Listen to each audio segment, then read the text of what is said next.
Este segmento es presentado por Leuken, iluminación de verdad.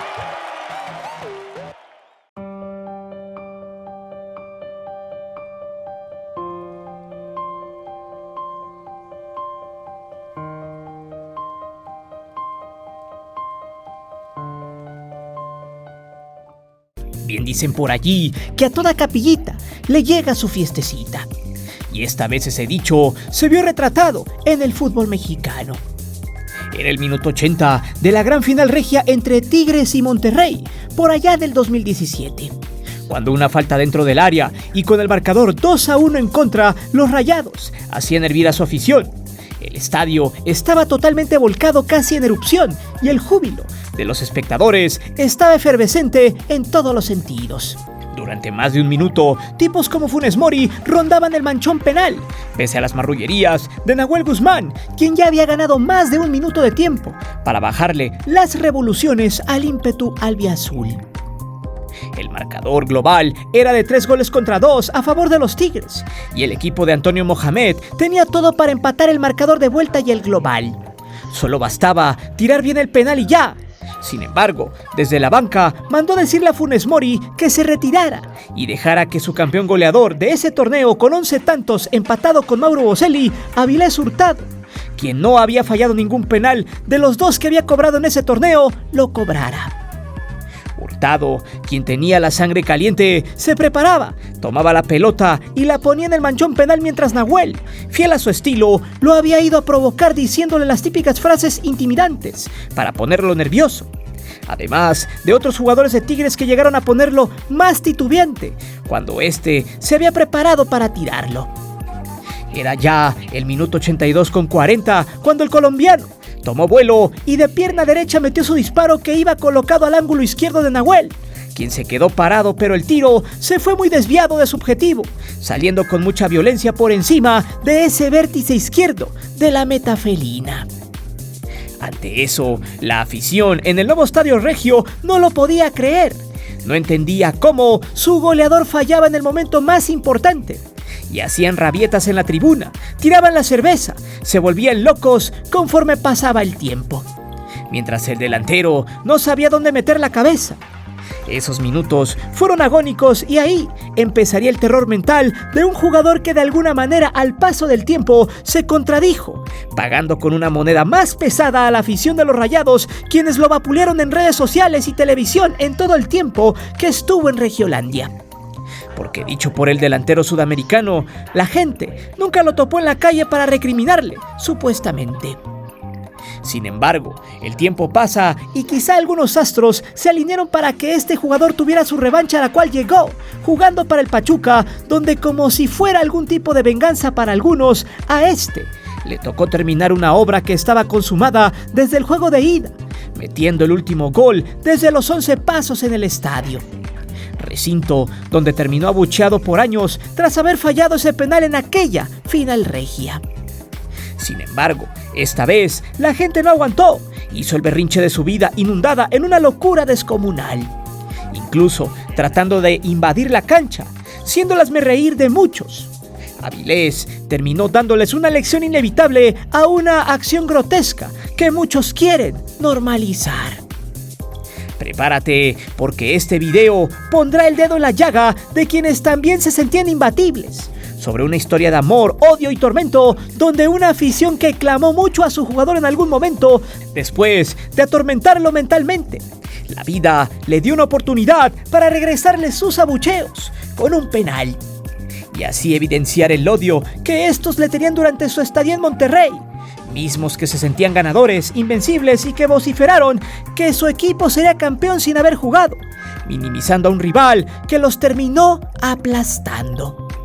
Es por eso que hoy te presento Se las dejó ir, repudio a Avilés Hurtado y el último clavo al ataúd del Monterrey. Antes de seguir con el video, te invito a suscribirte al canal, activa la campana para que recibas todas las notificaciones de nuestro material y de las narraciones en vivo. Y también ya puedes hacerte miembro del canal, donde recibirás contenido extra muy fregón, solo para el que quiera ponerse guapo. Te divertirás, te lo aseguro.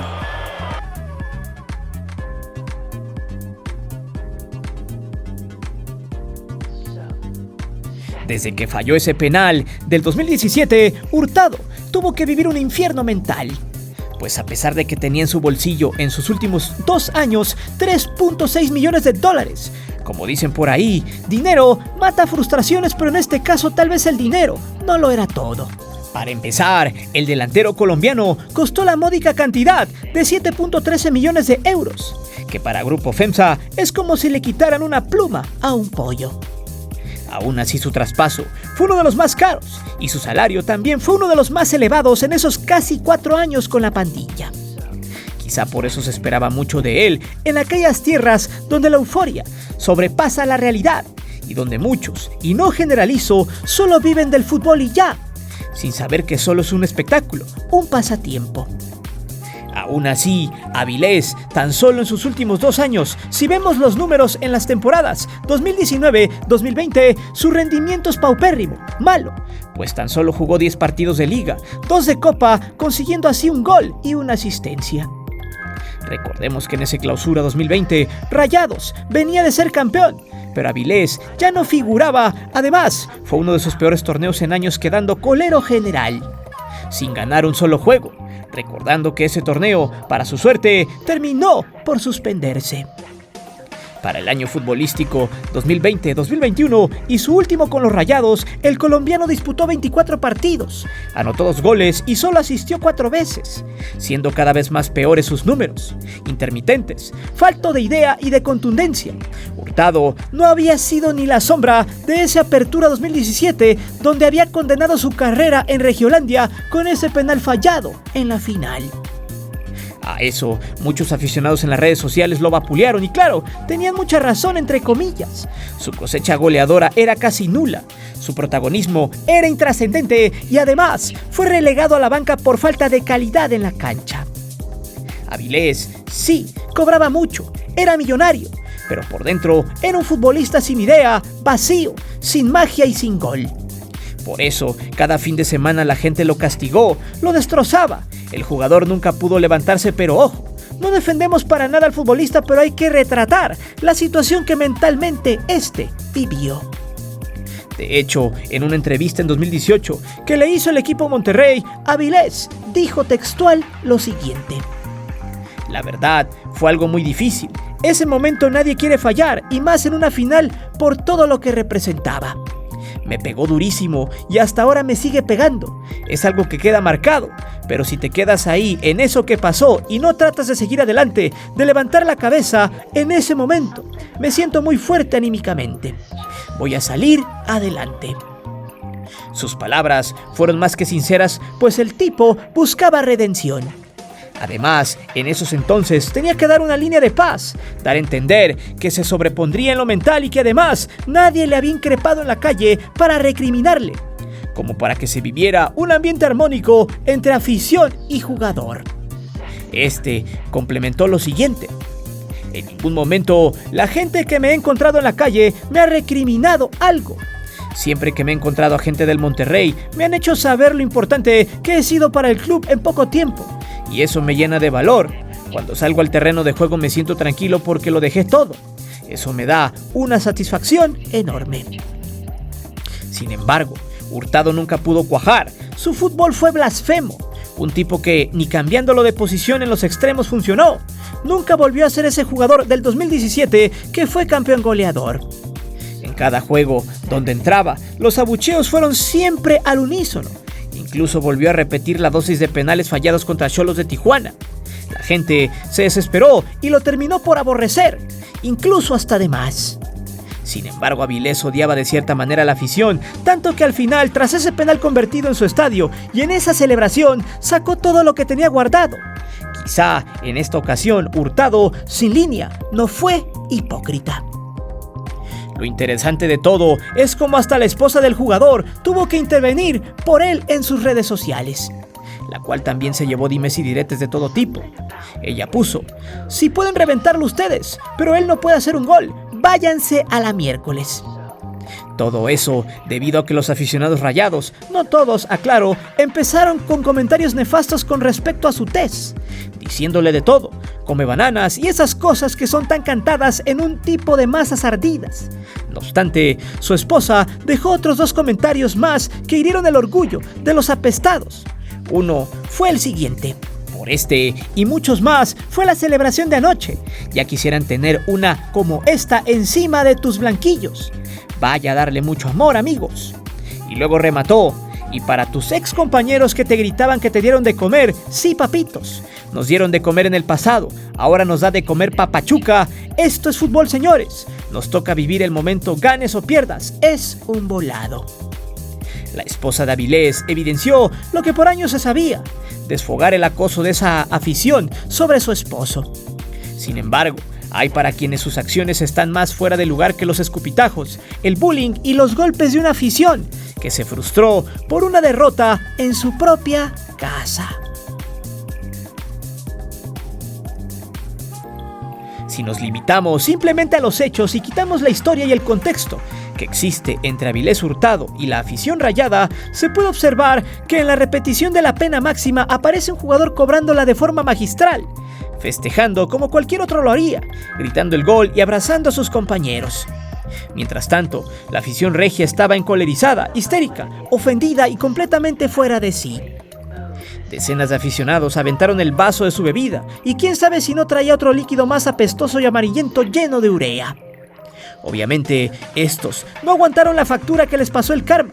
No toleraron que el jugador colombiano les pusiera el último clavo a su ataúd y que les dio simplemente el tiro de gracia. Sin embargo, la reacción del público fue completamente exagerada, infantil, agresiva y muy estúpida.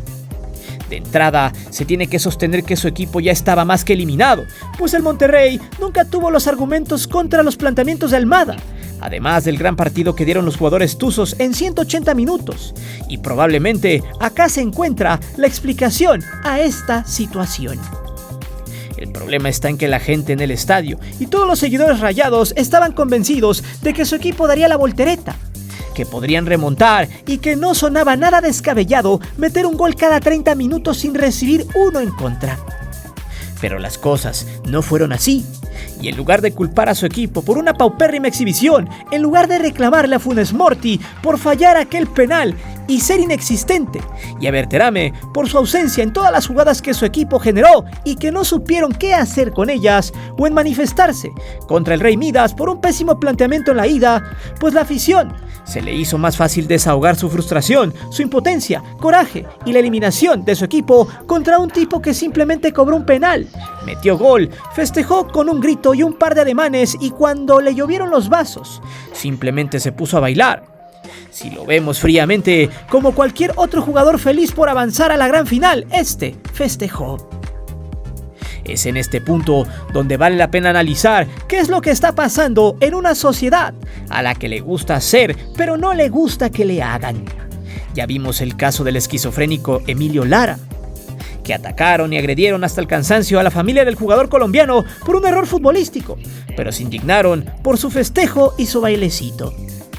En este punto se podría plantear que los miles de aficionados en el Gigante de Acero parecían un estadio lleno de Emilios Lara, berreando del coraje, dejando la garganta en cada insulto y desnudando su verdadero yo, mientras imitaban los sonidos de chango o de algún orangután en los momentos que le gritaban a este futbolista. Se debe resaltar que cientos de aficionados se metieron con el jugador del Pachuca por su aspecto físico. Le gritaron calificativos de animales que saltan sobre las ramas, y mientras se iba hacia el vestidor, hubo muchos que imitaban sonidos de primates. Pero ojo, porque los seguidores de los Rayados le gritaron al colombiano todo lo que no le gritaron a sus jugadores, a Funes Mori y a Berterame, por sus fallas, por no hacer algo interesante cuando les caía el balón a modo. Pero pregunto, ¿o acaso la afición rayada esperaba a que el colombiano se quedara en silencio, que fuera un caballero, entre comillas, y que le guardara al equipo y a la afición de Monterrey todo el respeto que ellos no tuvieron con él y con su familia? No, señores, la cosa no funciona así. En esta vida se cosecha lo que se siembra, y se les olvida que en la cancha había una persona común y corriente realizando su trabajo. Lamentablemente, la afición rayada dio muestras de su poca educación y fue el claro ejemplo de todo lo que no debe de pasar en un estadio de fútbol. El público no se puede meter a la cancha para intentar ponerle las manos encima al jugador que les festejó un gol.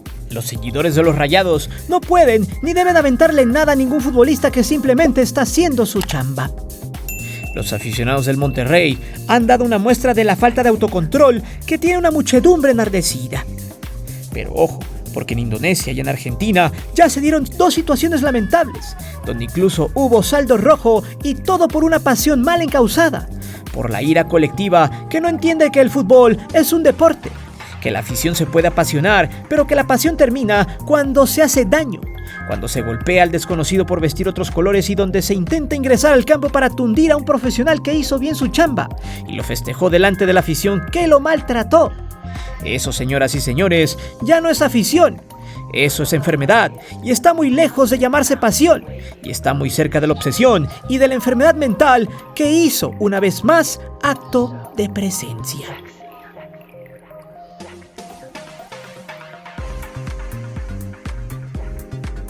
Y sí, aunque usted no lo crea, el gran culpable para muchos, incluidos medios, que lo tundieron, el villano y el provocador, fue el hombre que simplemente estaba haciendo su trabajo. Pero más allá del festejo, más allá de los vasos volando y de los insultos, algo pasó en los medios de comunicación que resultó interesante, pero también degradante.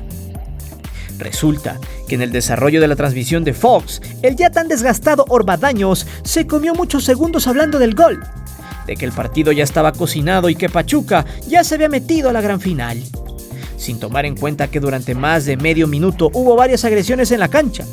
Simplemente señaló que llovía de todo, mientras que el reportero en el terreno de juego comentó que un aficionado se había metido a la cancha. Lamentablemente, no hubo una crítica fuerte y real al comportamiento del público. Por el contrario, Santiago Puente dijo que no se justificaba exagerar el festejo, que en esa parte se había equivocado Avilés y que por eso había perdido la cabeza el arquero rayado. Esto fue el prólogo de toda una serie de situaciones dignas del humor más negro y retorcido que pueda existir, ya que según varios analistas entre comillas y gente del medio, toda la furia, los conatos de bronca, la invasión a la cancha y la histeria colectiva fueron responsabilidad del jugador del Pachuca. Lo que no es posible entender es la reacción de la prensa, quienes han culpado al jugador de la reacción de las gradas. Por ejemplo, en el periódico Record se puede leer una nota con el siguiente encabezado: Avilés Hurtado aplicó la ley del ex y desató bronca en la semifinal ante Rayados. Otro caso fue el del periodista de Multimedios, Felipe Galindo, quien subió una foto del festejo de Pachuca y escribió: una falta de respeto lo de Avilés Hurtado. Por su parte, Willy, el porrista González, director general de deportes de Multimedios, dijo lo siguiente al aire, casi recitaba el credo: lo que no se vale es lo que hizo este muchacho, mala leche, mala sangre, donde él falló el penal en el juego más doloroso de la institución. Eso no se vale. Anoche vuelve a marcar un penal en esa portería donde él le cometió tanto dolor a la afición de Monterrey. Después de marcar el gol, se burla, baila. Obviamente logra que el público se enfurezca y que sus ex compañeros vayan sobre él. Eso es normal. Pero lo que yo no entiendo es cómo ese muchacho que aquí ganaba 2 millones de pesos al mes y llegó a ser el mejor pagado, ese jugador no tuvo un sentido de agradecimiento con la directiva y el público. No tuvo nada, no tuvo sensibilidad, vino y les bailó y les restregó en la cara. Se burló de ellos, algo que uno no puede entender. Aquí se le pagó cada peso y cada quincena para hacer la payasada que hizo. Aquí se le pagaron 2 millones de pesos al mes para que venga y se burle de una organización que lo mantuvo a pesar del daño que hizo. Yo le pregunto a Willy, ¿qué daño le hizo a la afición un jugador que falló un penal? Yo le pregunto si realmente fue culpa de Avilés haber cobrado la millonada que cobró. Eso hay que decirle a FEMSA, que siempre abulta y agranda los salarios. Uno más de los personajes ultra ofendidos en Multimedios fue el comentarista Luis Fernando Ibarra, quien dijo al aire lo siguiente: Avilés Hurtado es un mal agradecido y quedó claro que el único que tiene resentimiento de aquel 10 de diciembre es él. Ni aficionados de Rayados, ni ningún jugador tiene el resentimiento. El único es Avilés Hurtado, pero no pasa nada, porque su carrera es pequeña. La carrera de Avilés Hurtado nadie la va a recordar.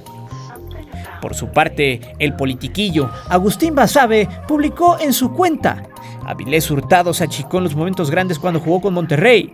Le temblaron las piernas en el penal contra Tigres y nos dio el golpe que más nos ha dolido. No fue entonces orgulloso en la derrota, no fue hoy magnánimo en la victoria. Actuó como un payaso y después lo catalogó con una grosería. Mucho ojo con lo que se ha señalado a través de los anteriores comentarios, porque en ningún momento señalaron el comportamiento animal y cavernario de la afición de Monterrey. De hecho, todos estaban indignados con Avilés Hurtado.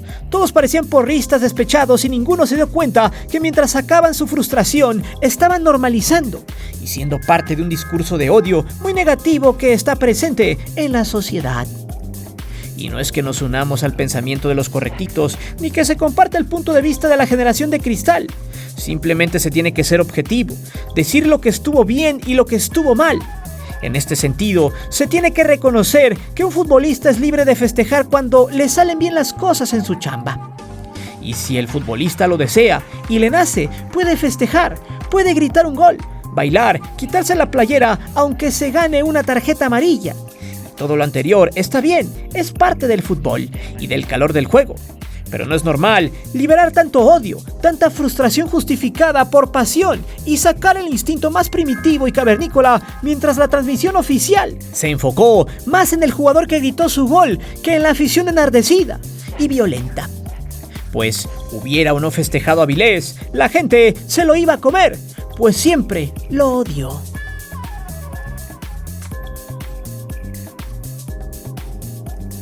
Este juego y el desenlace de tal nos muestra una sola cosa. El dinero no compra campeonatos, y me refiero en el sentido de que no porque tengas a la plantilla más cara del torneo puedes ser el campeón. Ya ha pasado en varias ocasiones, pero la televisión siempre ha inculcado eso. Incluso hay quienes piensan que son ricos porque su equipo tiene dinero, algo totalmente absurdo. La realidad es que hay equipos que sí meten mucho billete, pero de poco sirve si no hay proyecto. Pareciera que lo de Avilés fue una cortina de humo para enmascarar el fracaso de Rayados. Jugadores que perdieron la cabeza desde el primer juego en Pachuca y que no tuvieron la calidad en la cancha para remontar. A eso se le suma que muchos en el norte minimizaron a Pachuca. Incluso por ahí se burlaban de los Tigres porque el Ranchuca, entre comillas, término que se ha acuñado en el norte para llamarle a este equipo que casi siempre es el verdugo de los norteños en partidos importantes, no tendría las cartas suficientes para ganarles. Al final, el Tuzo los aplastó 6-2 en el global y dio evidencia de que la cartera no siempre manda. Quizá este es un mensaje para todos aquellos que siguen viendo al dinero como un dios. Y en lugar de elaborar un proyecto ambicioso desde lo más interno, se concentran en cosas banales, como el tener un estadio de primer mundo, los boletos y los abonos más costosos, la plantilla más cara, un aparato mediático impresionante y bueno para nada, y sobre todo, jugadores de selección. Sin embargo, una vez más, queda muy claro que en el fútbol, quien piensa que el dinero lo es todo, simplemente está condenado al fracaso. Pues sin humildad, ni aquí ni en China hay esperanza, mucho menos éxito. Humildad, algo que muchos desconocen o que sí conocen, pero se niegan a aplicar. Y esto no solo pasa en el fútbol, sino también en la vida. Pero dime, ¿estás de acuerdo en normalizar la violencia en la afición que no sabe comportarse en el estadio, ni perder un partido de fútbol? ¿Es Avilés Hurtado un provocador resentido? ¿Realmente el dinero puede comprar campeonatos? Déjame saber tus respuestas aquí abajo. Recuerda que aquí leemos siempre los comentarios y no olvides de suscribirte, ni de hacerte miembro del canal, ni de activar la campana de notificaciones. Mi nombre es Guillermo Antonio. Nos vemos hasta la próxima.